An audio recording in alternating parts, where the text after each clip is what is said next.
জবালে রাহমা, রহমতের সম্মানিত হুজ্জাজ একরাম এখানে প্রচুর জাম হয়ে যায়।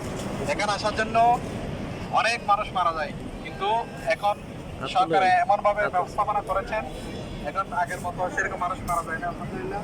এই যে জবালে রাহমা, রহমতের পাহাড়, ওই যে উপরে যেটা ভিতরে দেখতে পাচ্ছেন, এটা হচ্ছে ওই জায়গায় আমাদের আল্লাহ সুবহানাহু ওয়া তাআলা একটি সামান্য কথা বলতে কারণে দেশ থেকে বের করে দিয়েছিলেন আমাদের আদি এবং মাকে। অনেক বছর কান্নাকাটির পর শয়তানের বড় মনায় সেই দেশ থেকে বের করে দিয়েছিল আল্লাহ সুবহানাহু ওয়া তাআলা।